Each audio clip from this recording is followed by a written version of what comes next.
আমাদের গ্রাহকের কোনো বিদ্যুৎ নাই।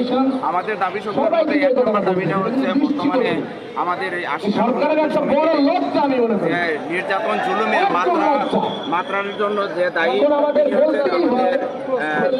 বর্তমানে চেয়ারম্যান আমাদের বিআরটির চেয়ারম্যান জিয়াউল আজিম আমাদের এক নম্বর দাবি। ২ নম্বর দাবি হচ্ছে ডিসি সম্মেলনে মন্ত্রী পরিষদ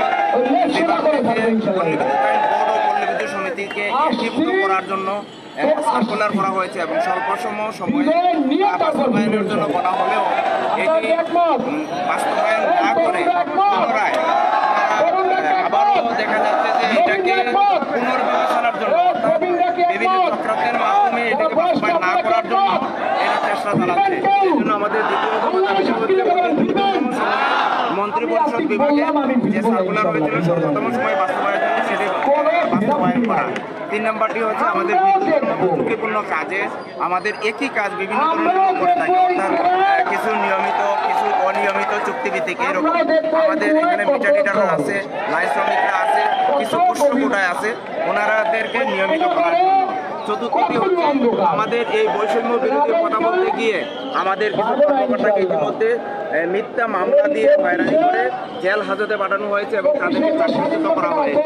তাদেরকে সেই মিথ্যা মামলা অপসারণ করে তাদেরকে চাকরিতে পুনর্বহালের জন্য আমাদের সেটি হলো ৫ম দাবিটি হচ্ছে আমাদের এই জুলুমের বিরুদ্ধে আইনের বিরুদ্ধে দুর্নীতির বিরুদ্ধে কথা বলার কারণে আমাদের হয়রানিমূলক বদলি করা হচ্ছে।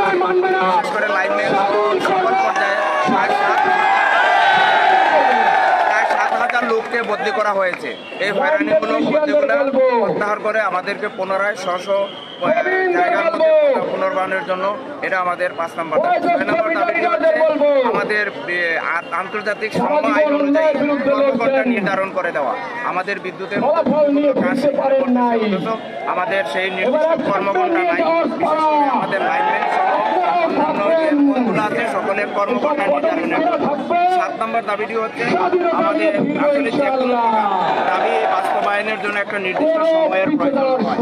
আমরা এই মুহূর্তে চাচ্ছি যে ৭ নম্বর দাবিটি হবে আমাদের চেয়ারম্যানকে অপসারণ করে আমাদের একটি অন্তর্বর্তীকালীন বোর্ড গঠন করে দেওয়া, যার মাধ্যমে বর্তমানে পল্লী বিদ্যুৎ এবং পল্লী বিদ্যুতায়ন বোর্ডের কার্যক্রম চলবে। সেই অন্তর্বর্তী বোর্ড গঠনের জন্য এটা হলো আমাদের ৭ নম্বর দাবি।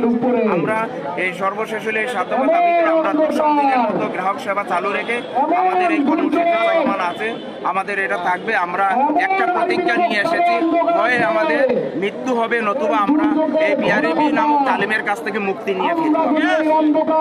দর্শক যেমনটি শুনছিলেন, আসলে পল্লী বিদ্যুৎ সমিতির যারা সদস্য আছে তারা কিন্তু গত ২ দিন ধরে বৈরী আবহাওয়ার কারণে যে বৃষ্টিপাত হচ্ছিল সেই বৃষ্টিপাতকে উপেক্ষা করে ছোট ছোট ছাউনি অথবা থেকে কিন্তু তারা এই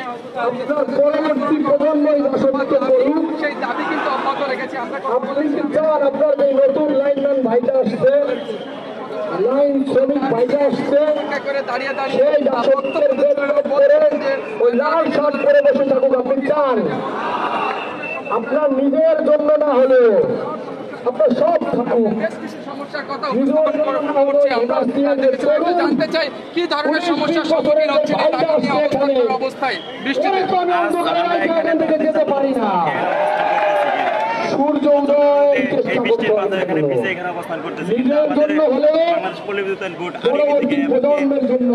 আমাদের বিদ্যুৎ যে মন্ত্রণালয় আছে এখান থেকে আমাদের এখন পর্যন্ত যেখানে আমাদের যে বিদ্যুৎ সংক্রান্ত বিষয় নিয়ে আমরা এখানে অবস্থান করতেছি, কিন্তু আমাদের বিদ্যুতের যে অভিভাবক আছে মানে এরা স্বৈরাচার অভিভাবক হিসেবে আখ্যায়িত করা যায়, তারা এখন পর্যন্ত আমাদের এখানে কি করতেছি, কিভাবে আসছি, কেন তারা আন্দোলন করতেছে, আমাদের দাবিটা পর্যন্ত তারা শুনতে আসে না।